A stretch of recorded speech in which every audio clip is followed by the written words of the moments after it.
Hello, नमस्कार, आदाब, सत श्री अकाल और अस्सलाम वालेकुम। मैं हूं मोहम्मद अहमद काजमी, लेकर आया हूं आपका पसंदीदा कार्यक्रम आपके रूबरू। मैं वापस दिल्ली आ गया हूं और आज से मैंने लाइव प्रोग्राम भी शुरू कर दिए 4 दिन के गैप के बाद। लेकिन इस सब के दरमियान मैं आपको इंटरव्यूज के जरिए बहुत सी इंफॉर्मेशन पहुंचाता रहा हूं।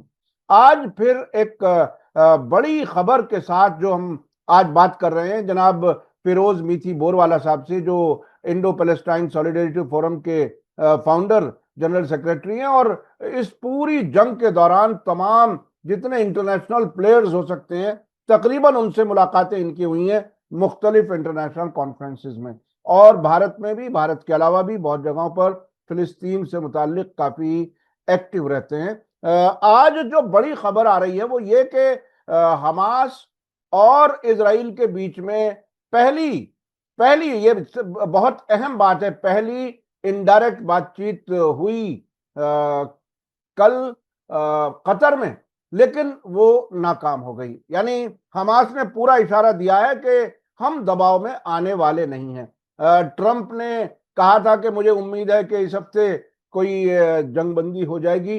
ट्रंप या नेतन्याहू के दबाव में हमास नहीं आ रहा है। उस पर हम बात करेंगे, आखिर वो क्या क्या वजह हैं, क्योंकि लोग भूल जाते हैं। उस पर भी हम बात करेंगे। इसके अलावा सीरिया के साथ इसराइल का क्या खेल चल रहा है, वो नॉर्मलाइजेशन चाहता है। लेबनान में हथियार, देखिए कमाल की बात यह है कि दुश्मन सारे हथियार छोड़ दें और हमें बिल्कुल आजाद जहां चाहे हम कब्जा कर लें, ये सीधा सीधा इसराइल का प्लान है।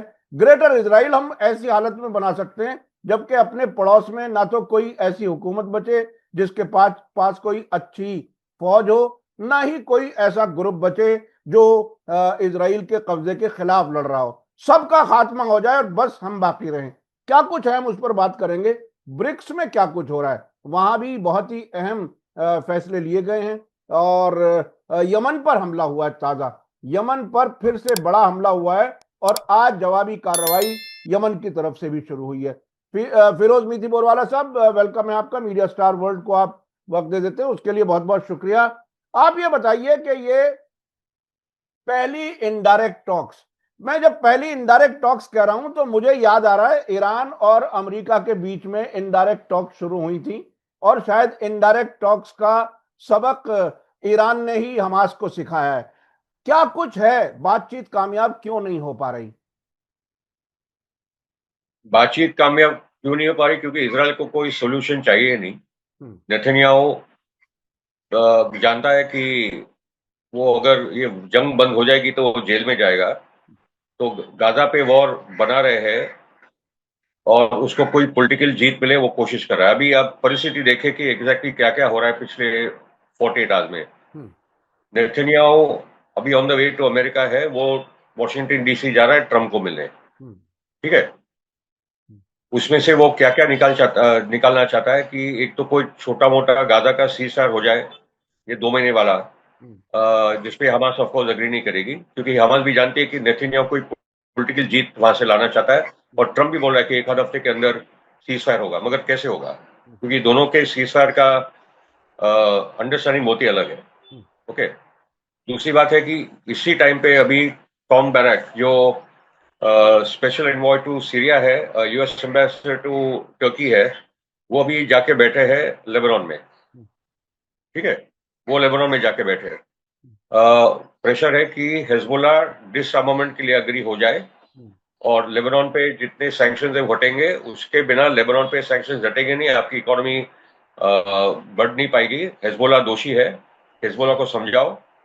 और उसके साथ एक सऊदी प्रिंस जो सलमान के खास है, वो भी अभी गए हैं लेबनान, ताकि ये पूरा प्रेशर सऊदी और अमेरिका का आउन की सरकार पे बने और हिजबुल्ला पे पूरा दबाव बने। तीसरी जगह पे हम लोग देख रहे हैं कि जोलानी एकदम एक पैर पे खड़ा है सो कॉल्ड नॉर्मलाइजेशन के लिए। इस हद तक के गोलान हाइट्स को भी वो पूरा दे देगा। और उसमें एक लीडर है उनके बीच का जिससे कहा था कि हम तो जेरूसलम लेकर रहेंगे, उसी अलकायदा का पार्ट है। उसको भी अरेस्ट कर दिया है जुलानी ने। तो अंदर अंदर भी सीरिया में बहुत प्रॉब्लम आने वाले हैं। सीरिया एक बहुत ही स्ट्रॉन्ग नेशनलिस्ट कंट्री है। टूट तो चुका है अभी, मगर वो बर्दाश्त नहीं करने वाले कि जोलानी ये देश को इजराइल के हवाले कर दे। तो अभी तो बहुत कुछ सीरिया में होना है, सीरिया में तो अभी कहानी अभी शुरू हो रही है। ठीक है, ये परिस्थिति में हमको आज की बातचीत करनी होगी। ईरान अपनी जगह पर मजबूत हो रहा है, यमन पे बड़े हमले चल रहे हैं। ये पूरी परिस्थिति में अभी नेतन्याहू पहुंचा है वॉशिंगटन डीसी। जी जी सर। मैं आपको बताऊं कि आपने बताया कि कोशिश ये हो रही है अमेरिका की तरफ से कि किसी तरह से हिजबुल्लाह हथियार डाल दे, हथियार छोड़ दे। कल 10 मुहर्रम थी, यौम आशूरा पर जो तकरीर की है हिजबुल्लाह के लीडर शेख नईम कासिम ने, उन्होंने बिल्कुल साफ कहा है, अवर चॉइस इज हुसैनी, हमारी चॉइस जो है वो हुसैनी है, और ना ही हम ह्यूमिलिएशन वाह और ना ही सरेंडर को हम ऑप्शन के तौर पर जानते हैं। वाह ना ही हम सरेंडर वाह। करेंगे, ना ही कोई ह्यूमिलिएशन में हम जाएंगे। तो वहां बिल्कुल है हाथ मिन्नत जिल्ला के नारे लग रहे थे कल बैरूत में। तो इस हालत में ये अमरीकी जो नुमाइंदा वहां पहुंचा हुआ है, क्या उसे अब भी उम्मीद है? हमें आपको याद होना चाहिए कि कुछ हफ्ते पहले एक और अमरीकी नुमाइंदा, एक खातून आई थी वहां पर, और उसने हिजबुल्लाह के खिलाफ कोई गलत बयान दिया था, उसके बाद उसे बयान वापस लेना पड़ा था। कैसे उम्मीद करते हैं ये लोग कि हिजबुल्लाह कमजोर पड़ जाएगा? उनको लग रहा है कि एक है कि हिजबुल्लाह को उनको मानना है कि थोड़ा कमजोर किया है। हिजबुल्लाह इतना कमजोर नहीं है, वो एक बहुत ही कमाल का मूवमेंट है। इन्होंने दुनिया की इतिहास बदल दिया जब 2006 में उन्होंने इसराइल को रोक दिया था। तो कुछ सेटबैक जरूर हुए। दूसरी बात है कि एक्चुअली कोशिश करें कि सऊदी के प्रेशर से सुन्नी अवाम को, सुन्नी लीडरशिप को हैंडल किया जाए। ओके, तुर्की का भी इन्वॉल्वमेंट है वहाँ। और जोसेफ आउन जो प्रेसिडेंट है, जो पूरा बैलेंस करने की कोशिश कर रहा है। मगर नबी बेरी जो स्पीकर है, सबसे पुराना पॉलिटिकल लीडर है, वो कभी बदला ही नहीं, स्पीकर का स्पीकर ही रहा। वो बराबर से हिजबुल अमाल के साथ खड़ा है, जो उसकी खुद की पार्टी है। तो और उनकी कोशिश है कि कुछ भी करके ब्लैकमेल डन करके लेबनान को सुन्नी और क्रिश्चियन अवाम को या लीडरशिप को तैयार किया जाए हिजबुल्लाह पे प्रेशर डालने के लिए। मगर मैं जानता हूं कि वहां की सुन्नी लीडरशिप और क्रिश्चियन लीडरशिप भी समझ रही है कि हिजबुल्लाह वो अकेला फोर्स है जो लेबनान को डिफेंड कर सकता है इसराइल से। वो क्लियर कट है, लेबनान की आर्मी केपेबल नहीं है ये काम करने को। तो बहुत ही क्लियर कट है। इसमें खाली मैं आपको कोट करूंगा शेख नईम कासिम को। They are saying either surrender or die. This is an absurd equation that we have already overcome. हम कभी सरेंडर नहीं करने वाले। There is no room for surrender in ranks. We are the people of the battlefield. हम जंग के मैदान के लोग हैं, हम लोग कभी सरेंडर नहीं करने वाले। ओके। एंड जो रेजिस्टेंस के वेपन्स है, हमारी जो मिसाइल कैपेबिलिटीज है, वो बोले are of the core of Lebanon's defence strategy. हमारे मिसाइल्स और हमारे हथियार, जो रेजिस्टेंस के हथियार है, वो लेबनान का डिफेंस स्ट्रेटेजी, वो सिर्फ हिजबुल्लाह की डिफेंस स्ट्रेटेजी नहीं, वो पूरे लेबनान को डिफेंड कर रहे हैं। उन्होंने कहा है कि हम लोग पूरे लेबनान को स्टेट बिल्डिंग के लिए मदद करेंगे। ओके। और उसके साथ इसराइल के एग्रेशन को भी डिफेंड करें, क्योंकि लेबनान ने स्टेट, हिजबुल्लाह ने स्टेट को बनाया है। उन्होंने उनकी जो पूरी वेलफेयर सिस्टम है, वो स्टेट से ज्यादा अच्छा सिस्टम तो हिजबुल्लाह का है, और वो सबके लिए, खाली शियाओं के लिए नहीं। We are as ready to build the state as we are to fight. हम स्टेट भी बनाएंगे और हम लोग हमारा संघर्ष भी जारी रखेंगे। We will not abandon our rights no matter what the cost. तो अगर अमेरिका को लग रहा है, सऊदी को लग रहा है कि हिजबुल्लाह अपने हथियार देगा, हथियार देने का मतलब है आपने सुसाइड कमिट कर दिया है। सबरा शकीला याद है जब फिलिस्तीनियों को बोला गया था कि आप अपने हथियार डाल दो और आप चले जाओ, वो कैंप्स में आके उन्होंने 10,000 बच्चों और औरतों को मारा था इसी बेरूट में। तो सबको याद है। तो लेबनान के पीछे जो पड़े वहां फेल होने वाले हैं।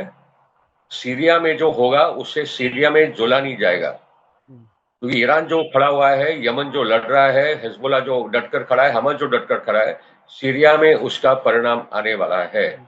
कुछ तो अच्छा चीजें अच्छा इराक अच्छा, में भी करनी होगी। एक चीज मेरे जहन में आ रही है।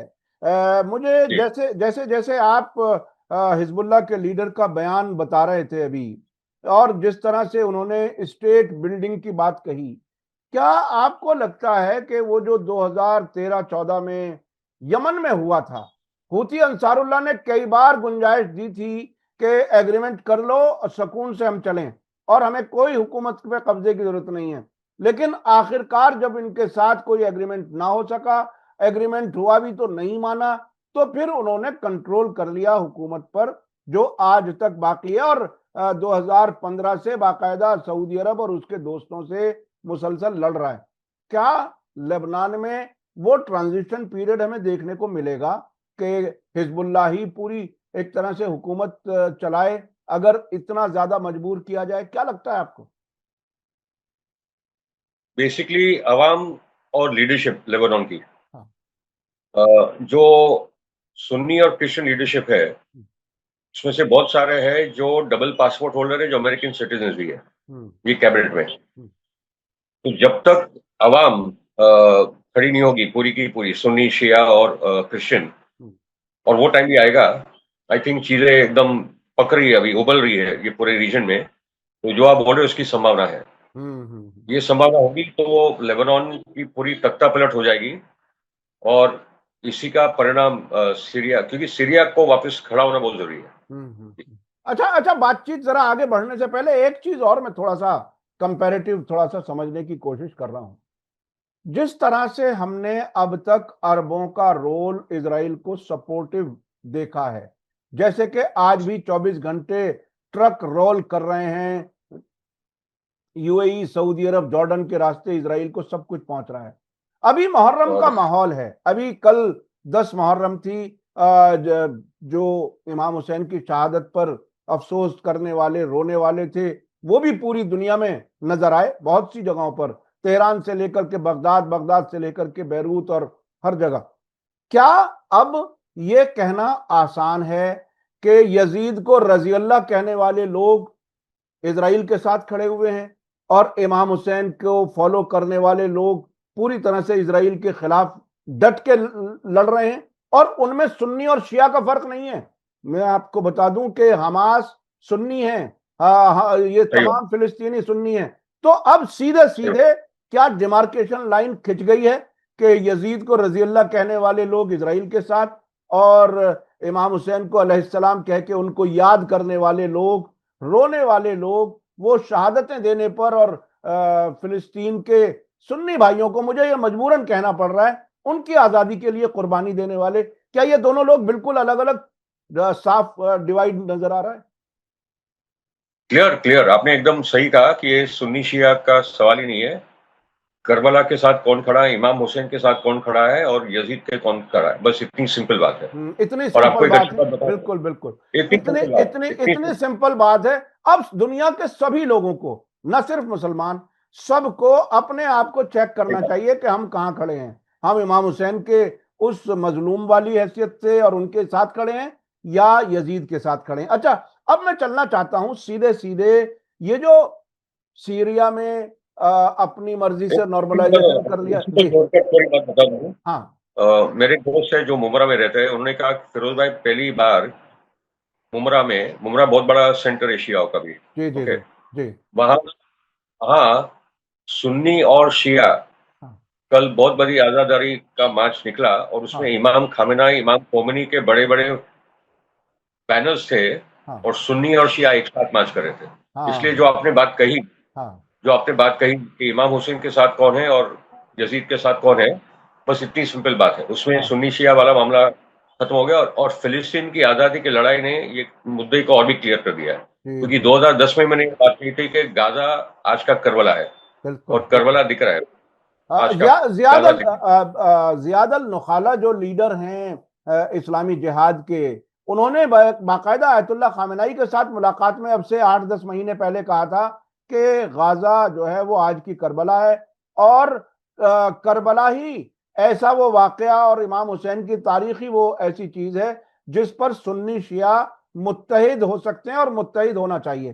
तो ये बहुत ही क्लैरिटी अब आई है। अच्छा, अब मैं चलना चाहता हूं और इश्यूज पर। ये इजराइल और अमेरिका बार बार जो हमास पर दबाव डालना चाहते हैं, बार बार हमले तेज करके, शायद ये टेस्ट करते हैं कि शायद अब टूट गए हों, अब हमारी शर्तों को मान लेंगे। आपको क्या लगता है? आप इतने रेजिस्टेंस लीडर्स से भी आपकी मुलाकातें हैं, बहुत से राइटर्स को आप पढ़ते हैं, बहुत से राइटर्स से आपकी बराह रास्त कांटेक्ट भी रहता है। क्या है, मतलब किस तरह से ये मसला हल होगा? क्या इजराइल और अमेरिका हमास की शर्तों को मानने पर मजबूर होंगे, जैसे अमेरिका और इजराइल ईरान की शर्तों को मानने पर मजबूर हुए सीज फायर पर? क्या लगता है? सवाल है दो मुद्दे। हाँ। एक तो ट्रम्प पे कितना दबाव है, ट्रम्प इसको कितना सॉल्व करना चाहता है सीज फायर, क्योंकि उसने बोला कि एक हफ्ते के बाद होगा, हम्म। एक हफ्ते के अंदर अंदर बात हो जाएगी। हम्म। नेतन्याहू का इरादा क्लियर है, और नेतन्याहू का टिपिकल है, जब वो सीज फायर की बात होती है तो वो 50 की जगह पे 100-150 मारता है, बॉम्बिंग बहुत होता है ताकि प्रेशर जाए। ये सब टिपिकल नेतन्याहू, सब अभी तो सब लोग समझ चुके हैं, कोई नई बात नहीं है। पॉइंट ये है कि नेतन्याहू का आज भी बोलना है कि मैं टेम्पररी सीज फायर, क्योंकि मेरा एजेंडा है हमास को खत्म करना, हॉस्टेजेस को लाना और हमास को पूरे की पूरे गाजा से खत्म निकाल देना। ये मेरा एजेंडा है, मैं तो उस पर बरकरार हूँ। ठीक है। हमास का बोलना है कि सीज फायर करना है तो परमानेंट सीज फायर करो, नंबर 1। पूरी की पूरी सीज उठा दीजिए, पूरा की पूरी जो पाबंदी है, और गाजा से इसराइल को निकलना चाहिए, नंबर 3। और नंबर 4, उसके बाद परमानेंट पॉलिटिकल सॉल्यूशन की बातचीत चालू होनी चाहिए, क्लियर रोड मैप होना चाहिए कि हम लोग कहां पहुंच रहे हैं, कितने टाइम में। ये हमास का क्लियर कट पोजिशन है। और ये 2024 मई की भी जो सीज फायर की जो बात थी, जो अमेरिका ने प्रपोजल आया था, ये सब बातें थी उसमें। तो हमास ने एक न्यायपूर्वक जो एक रैशनल लॉजिकल प्रोसेस है वो आगे बढ़ रहा है। इसराइल का एजेंडा हम लोग जानते हैं कि ग्रेटर इसराइल का प्रोजेक्ट है, उसका कोई इरादा है ही नहीं पैलेस्टीन स्टेट का। लेबनान का कितना वो 7 पॉइंट लेकर बैठा है, सीरिया के अंदर वो प्रवेश कर चुका है, गोलान हाइट्स बोला तो वो तो हमारा ही है। ठीक है। तो ये है नेतन्याहू। पॉइंट इज के नेतन्याहू का जो करप्शन का मैटर है, ट्रम्प कोशिश कर रहा है कि जजेस को बोल रहा है भाई तुम क्या कर रहे हो, ये सब वो केस खत्म करो। ओके। तो पॉइंट ये है कि अभी ये देखना है कि ट्रम्प को कितनी जरूरत है ये सीज फायर की, और वो कितना दबाव नेतन्याहू पे बना पाता है कि नहीं। इसलिए ये वीक में जब ये जा रहा है तो उसमें से, इसलिए आई थिंक हमास बहुत स्मार्ट रोल प्ले करा है कि भाई हम तो तैयार है, मगर ये हमारी शर्त है, नहीं करना है तो मत करो, फिर देखा जाएगा क्या होगा। तो that is where we are right. तो अब थोड़ा सा दूसरे एंगल से गौर करने की जरूरत है मीठी बोरवाला साहब। क्या इजराइल में नेतन्याहू के खिलाफ और ज्यादा, बहुत ज्यादा माहौल बने तब नेतन्याहू कोई दबाव में आएंगे अपने लोगों से? क्या अमेरिका के अंदर जो इजरायली लॉबी है, जो ज़ायनिस्ट लॉबी है, क्या वो भी पूरी तरह से नेतन्याहू से दूरी बना ले, उसके लिए कोई सिचुएशन बने तब मामला हल होगा? क्योंकि हमास तो, मुझे याद है एक अमरीकी बड़े जिम्मेदार ने कहा था अर्ली 2024 में, वो ये कहा था कि नवंबर 2023 से, यानी अक्टूबर में जंग शुरू हुई है, नवंबर 2023 से हमास की वजह से ये जंगबंदी नहीं हो रही। यानी हमास ने अपनी शर्तें रखी हैं, क्लैरिटी है, वो उससे पीछे नहीं हट रहा। अब भी हमास पीछे नहीं हट रहा। तो इजराइल के खिलाफ या नेतन्याहू के खिलाफ कितना और माहौल खराब हो खुद इजराइल के अंदर और अमेरिका के, तब ये बात बनेगी। वो क्या सिचुएशन होगी, वो ब्रेकिंग पॉइंट क्या होगा? पॉइंट तो आपने बहुत इंपॉर्टेंट मुद्दा उठाया है। वो ट्रम्प के पास एक ही ऑप्शन है। वो ऑप्शन ये है कि नेतन्याहू को हटाकर कोई दूसरी, कोई मॉडरेट तो है नहीं, सब ऐसे ही पड़े हैं, मगर नेफ्तली बेनेट या जो भी बातचीत करने के लिए तैयार हो, कि एहूद ओलमर्ट ने भी बोला है, देयर आर अदर्स आल्सो, कि भाई गाजा तो फिलिस्तीन का है, हम लोग ये सब गलत कर रहे हैं, जेनोसाइड हो रहा है, सब कुछ बाकी लीडर्स ने बोला है। तो नेतन्याहू को हटाकर दूसरे कुछ एक दो मतलब कुछ अलग लीडरशिप को बिठाई जाए, वो इम्पोर्टेंट है। वो ट्रम्प को कोशिश करनी चाहिए, या कोशिश जारी भी होगी वहां। दूसरी जो बात है कि बेसिकली अमेरिका में अभी जो पॉलिटिकल चेंज आ रहा है, कि अभी आप जीत सकते हो, अगर आपके खिलाफ जूइश लॉबी ने मिलियंस ऑफ डॉलर्स भी डाल दिए तो भी आप जीतोगे। ये जोरान ममदानी ने न्यूयॉर्क में बता दिया है, जो न्यूयॉर्क जूइश सिटी मानी जाती है। ओके। जो उनका फाइनेंशियल कैपिटल है, जो पॉलिटिकल सेंटर है उनका। तो जो पब्लिक ओपिनियन बनते जा रहा है अमेरिका में, यूरोप में, वो नेतन्याहू और जो गाजा नरसंहार है, तो उसी के कारण ये बनते जा रहा है इजराइल के खिलाफ। और नेतन्याहू को उसका अंदाजा नहीं हो रहा है कि एक्चुअली कौन से दलदल में वो इजराइल को लेके जा रहा है। सो जो एक बुरी खबर है बेसिकली, कि जो बुरी खबर नहीं, हास्यास्पद खबर है, कि जो जेफरी एप्स्टाइन फाइल है, तो अभी FBI का रिपोर्ट आया कि जेफरी एप्स्टाइन किसी को भी ब्लैकमेल नहीं कर रहा था, कुछ नहीं हो रहा था, वो पूरा कवर अप ट्रम्प कर रहा है, क्योंकि ट्रम्प का ही तो नाम है उसमें, जो इलॉन मस्क ने बोल दिया था। ठीक है, तो ब्लैकमेल के जरिए से ही वो लोग पूरी अमेरिकन सरकार को चला रहे थे, सेनेट कांग्रेस को चला रहे थे, पैसा दे देकर चला रहे थे। ओके, ट्रम्प इसके चंगुल से कितना हद तक निकलना चाहता है और वो कैसे निकलेगा, और अमेरिकन पॉलिटिकल लीडरशिप कैसे निकलना चाहती है, वो भी बहुत बड़ा सवाल है, क्योंकि फिलिस्तीन की आजादी के साथ ही अमेरिका की आजादी का मुद्दा है। अमेरिका पूरा ऑक्यूपाइड है, इजराइल ऑक्यूपाइड टेरिटरी। भाई ट्रम्प की हालत जो हमने देखी है पिछले कुछ महीनों में, उसकी हालत तो ऐसी लगती है जैसे वो एक खिलौना होता है ना बच्चों के हाथ में, उस पे हाथ मारो, उसमें हाथ मारो तो उसमें ऐसे एक आवाज आएगी। तो तकरीबन नेतन्याहू का हाल यही हो रहा है। एक तरफ उसे अपने इलेक्टोरेट की फिक्र है, मुसलमानों ने उसे जिताया है, दूसरी तरफ इजरायली लॉबी है जो उससे अपने काम लेना चाहती है। तो 24 घंटे नहीं, 1 घंटे के अंदर उसके बयान बदलते रहते हैं। अगर इस तरह से टॉय इन हैंड, बच्चे के हाथ का अगर खिलौना ही बन चुके हैं ट्रंप, तो उनसे कोई लॉजिकल बात, कोई कंसिस्टेंसी वाली बात की हम उम्मीद कैसे कर सकते हैं? नहीं, मुश्किल है, बहुत मुश्किल है। ट्रम्प एक्चुअली, हम लोग ये समझ लें कि अमेरिकन प्रेसिडेंट कोई आजाद होता नहीं है, पूरी की पूरी लॉबीज इसके लगी रहती है, और सबसे इंपॉर्टेंट तो सबसे खतरनाक है जूइश लॉबी जो उनको चलाती है, चाहे वो बाइडेन, कमला हैरिस, क्लिंटन, ओबामा, सबको उन्होंने देख लिया है। और ट्रम्प तो सबसे ज्यादा कंट्रोल है, जो लगा था कि वो कुछ मागा मागा बोल के करेगा, मगर वो कुछ कर नहीं पा रहा है। ओके, तो द पॉइंट इज कि आने वाला हफ्ता बहुत ही इंपॉर्टेंट है कि क्या ट्रम्प इस पे प्रेशर डाल के सीज फायर करवा सकता है जो हमास के टर्म्स पे हो, या नेतन्याहू के टर्म्स पे तो कोई सीज फायर होने वाला नहीं है, क्योंकि अभी कतर में बातचीत चल रही है, इजिप्ट भी वहां है, कतर भी, सभी इजरायली और हमास के रिप्रेजेंटेटिव अभी कतर में बातचीत चल रही है, और नेतन्याहू भागा है अमेरिका, और हमास जानता है कि नेतन्याहू बहुत प्रेशर में। अच्छा, क्योंकि उसको नेतन्याहू और एक मुद्दा, हाँ, और एक खाली मुद्दा जो कि सऊदी का भी रोल इसमें डेंजरस ही है, जो आप बार बार बोलते रहते हो, जो उसका प्रिंस अभी लेबनान गया है वहां प्रेशर डालने के लिए, मगर सऊदी का भी है कि अगर कोई छोटा मोटा सीज फायर हो गया तो नॉर्मलाइजेशन में फिर वो भी आगे बढ़ेगा कि ठीक है, एक कमिटमेंट दे दो कि पैलेस्टाइन का लॉन्ग टर्म सॉल्यूशन क्या होगा।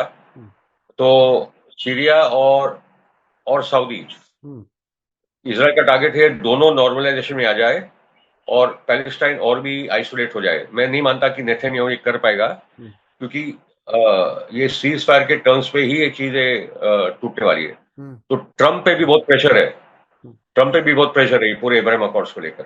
अच्छा, एक चीज और है, ये नेतन्याहू अमेरिका की तरफ जा रहे हैं, वहां क्या क्या बातें होंगी, नाकामियों पर आपस में मिलकर के गले मिलकर के रोएंगे, क्या होगा, ये तो आने वाली चीजें हैं।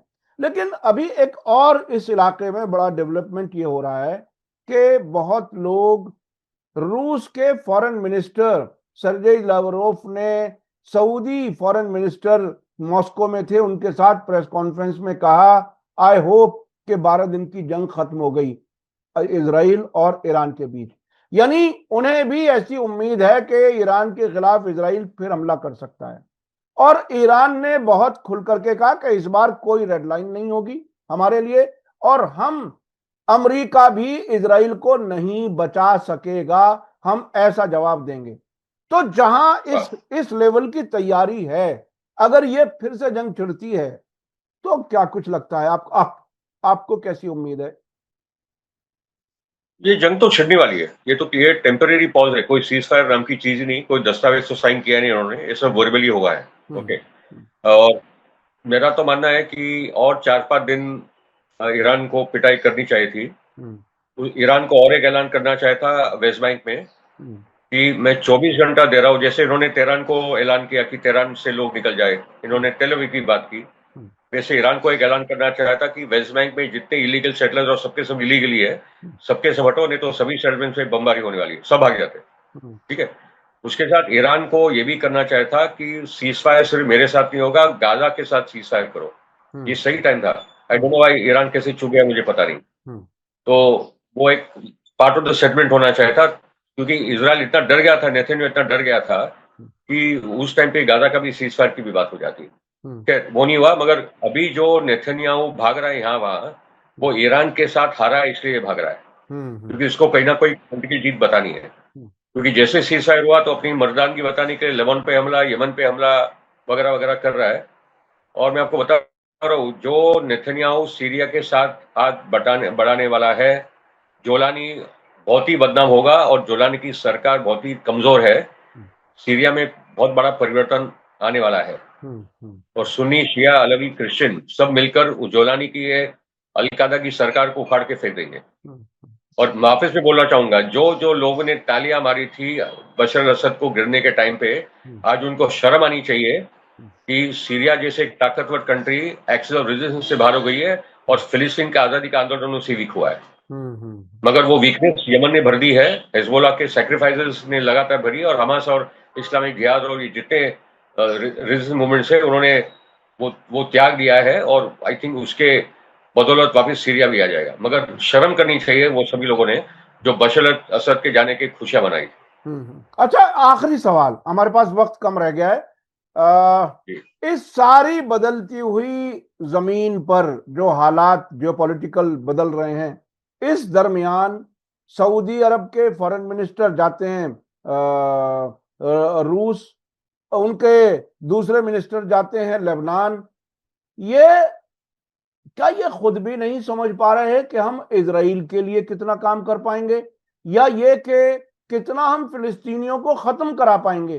क्या ये जो जीसीसी मुल्क हैं ये, और भारत जैसे मुल्क भी, क्योंकि तकरीबन भारत और ये जीसीसी मुल्क तकरीबन एक ही कैटेगरी में है, कोई खुल करके मैदान में है इजराइल के साथ, कोई जरा छुप करके है, लेकिन इतना तो जरूर है कि इजराइल को मदद मुसलसल कर रहे हैं, भारत भी कर रहा है, हथियार जा रहे हैं, सबको मालूम है। इन मुल्कों का क्या होगा जब नेतन्याहू की सरकार गिरेगी, अगर ट्रंप इसके लिए कन्विंस हो गए और किसी और को बिठा दिया, या ये नाकामी जो मिल रही है इजराइल को, जो मुसलसल कमजोरी सामने आ रही है, इन मुल्कों का आगे क्या होने वाला है? पहले एक तो अच्छी खबर बता दूं कि मुझे उम्मीद नहीं थी, मगर इस बार के ब्रिक्स कॉन्फ्रेंस में, और वो भी प्रेसिडेंट लूला के लीडरशिप में, ब्रिक्स ने बहुत, और मोदी जी तो वहां थे ही, तो बहुत ही clear cut resolution for the ceasefire in Gaza वो हुआ है, and withdrawal from all Palestine occupied territories, और मोदी जी ने उस पर भी साइन किया है। Withdrawal from Lebanon, withdrawal from Syria, ये सब वो ब्रिक्स डॉक्यूमेंट का में है, वो पैराग्राफ सब पास हुए, रेजोल्यूशन सब पास हुए। और उसके साथ ईरान पे जो हमला हुआ है, इसराइल और अमेरिका का जिक्र नहीं, मगर ईरान पे जो अग्रेशन हुआ है, वो सब वो डॉक्यूमेंट में है। तो ये यानी भारत ने पोजीशन बदल दी, एससीओ में कुछ और था और ब्रिक्स में जाकर के कुछ और हो गया, यानी यूनाइटेड नेशन में कुछ और, हाँ, यूनाइटेड नेशन में कुछ और, अभी ब्रिक्स में कुछ और। जी हाँ, इसका मतलब ये कि हमारी, इसलिए लूला ने एक बैंक्वेट की थी मोदी को कि भाई आके मैं तुमको थोड़ा बड़ा बना लेता हूँ। ये सब मामला था जी, तो ताकि मोदी ब्रिक्स में रहे। यानी मोदी को, अच्छा, बड़े दिलचस्प तस्वीरें आ रही हैं। एक छोटा सा मुल्क है, उसने अपने यहाँ का सिविलियन अवार्ड दिया है मोदी जी को, और ये हर जगह से अवार्ड लेने के बहुत शौक है। लेकिन चलिए, इज्जत की कीमत पर ही अगर अपनी पॉलिसी में कुछ तब्दीली लाते हैं तो कोई बात नहीं, इज्जत दे दी जाए, कोई मसला नहीं है। लेकिन आपने बताया यूनाइटेड नेशन में कुछ और, एससीओ में कुछ और ब्रिक्स में कुछ और। हो सकता है भारत के विदेश मंत्रालय में फिर से आत्म मंथन हो रहा हो कि हम नेतन्याहू के साथ कब तक खड़े रहेंगे। आखिर में कंक्लूड करते हुए आप ये बताइए कि अब जंग किस तरफ जाएगी, क्या होगा? कोई यकीन के काबिल कोई बात कही जा सकती है क्या?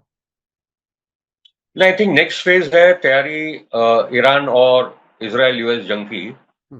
ट्रंप अभी भी क्लियर नहीं उसको क्या करना है ईरान के साथ।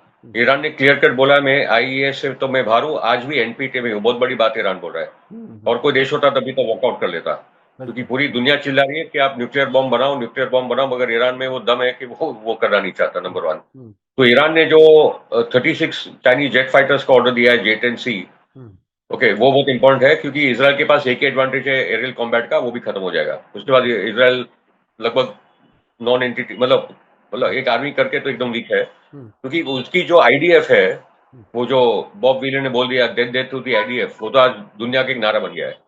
जैसे नाजीज के बारे में लोग बोलते थे, वैसे ही ये आर्मी इतनी खतरनाक है कि आज पूरी दुनिया में आईडीएफ के खिलाफ ये नारे, रैप सॉन्ग सब चालू गए। तो आईडीएफ आज भी मैं रिपोर्ट मिल रहे हैं कि हमास के लड़ाकू उनको बराबर से 30-30, 40-40 इजराइल सोल्जर मर रहे हैं एम्बुश से, और जो भी अभी भी लड़ाई जमीन पे हो रही गाजा में, तो वो भी हो रहा है। तो आई थिंक नंबर 1, ईरान अपनी ताकत से वापस आएगा बहुत बड़े पैमाने पे।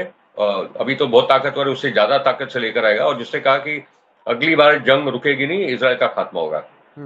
नंबर 2, हम लोग देखेंगे कि नेतन्याहू जो भी गया है ट्रम्प को मिलने, 2 कारण से। एक तो ये पूरा जो नॉर्मलाइजेशन, सीज फायर वगैरह वगैरह कुछ निकालने की कोशिश कर रहा है। आई डोंट थिंक सक्सेसफुल होने वाला है। हमास अपने पॉइंट्स पे डटे रहेगी। और तीसरा जो मुझे लग रहा है कि क्या नेतन्याहू ट्रम्प को तैयार कर रहा है फोर्डो पे एक न्यूक्लियर अटैक के लिए। B-2 स्टेल्थ बॉम्बर जो इजराइल को दिए जाएंगे, और न्यूक्लियर बॉम्ब दिया जाएगा इजराइल को, क्योंकि अमेरिका नहीं डालेगा, वो अभी इजराइल को डालना पड़ेगा। अमेरिका बोलेगा भाई मैं क्यों करूं तुम्हारा काम, तुमको डालना है तुम जाके डालो। तो इजराइल का टारगेट है, क्योंकि 3 लीडर से लगातार, अमेरिका और इजराइल लीडर से, कि वर्ल्ड वॉर 2 हिरोशिमा नागासाकी के बाद खत्म होगी, ईरान पे एक हिरोशिमा नागासाकी कर दो, सब खत्म हो जाएगा, उनका वो अंदाजा है। उससे भी बंद नहीं होने वाला, उसके बाद तो ईरान और भी आएगा।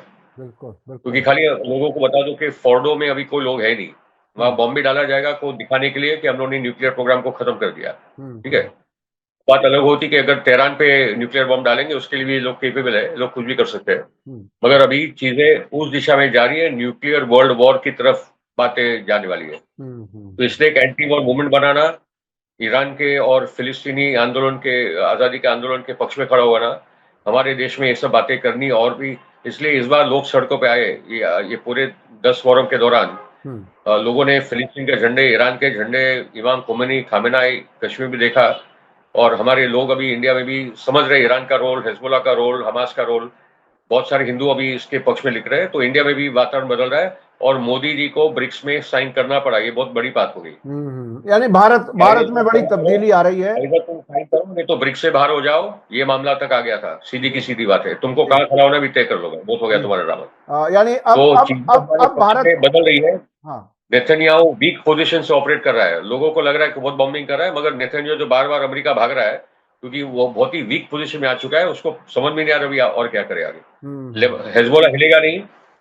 जोलानी जो कर रहा है, जोलानी की सरकार जाने वाली है, और उसके साथ ईरान पहले से और भी ताकतवर हो गया, और हमास और गाजा के लोग अभी भी संघर्ष कर रहे हैं। तो चीजें, और दुनिया की जनता एंटी इजराइल होती जा रही है, और दुनिया की सरकारें भी एंटी इजराइल होती जा रही है। यकीनी तौर पर हालात बदल रहे हैं। 7 अक्टूबर ने पूरी दुनिया की सियासत को बदल दिया, और फिलिस्तीन आजाद हो इसके लिए तैयारी काफी बड़े सतह पर यह हो रही है। और मुसलमानों के दरमियान यजीद के साथी अलग और इमाम हुसैन के साथी अलग, उसमें सुन्नी शिया का कोई इख्तलाफ नहीं है। ये एक बहुत बड़ा नतीजा इस जंग के नतीजे में आ रहा है। बहुत बहुत शुक्रिया फिरोज बीती बोरवाला साहब, आपने अपने मसरूफ टाइम में से हमें टाइम दिया, उसके लिए हम शुक्रगुजार हैं। मैं अपने दर्शकों से कहूंगा कि इतनी गहराई से मालूमात और एनालिसिस जो देते हैं वो बहुत बड़ी बात है, बहुत ही तजर्बों के साथ ये सब चीजें आती हैं। इसी के, और आज का वीडियो आपको कैसा लगा कमेंट में जरूर लिखें, और ज्यादा से ज्यादा लोगों तक शेयर करें। इसी के साथ मुझे दीजिए इजाजत। धन्यवाद, शुक्रिया, जय भारत, जय हिंद। मीडिया स्टार वर्ल्ड के और वीडियो देखने के लिए हमारे चैनल को सब्सक्राइब करें, और सीधे नोटिफिकेशन पाने के लिए बेल आइकन दबाएं। और अगर हमारी खबर सच्ची और अच्छी लगे तो अपने व्हाट्सएप, इंस्टाग्राम, फेसबुक और ट्विटर अकाउंट पर जरूर शेयर करें।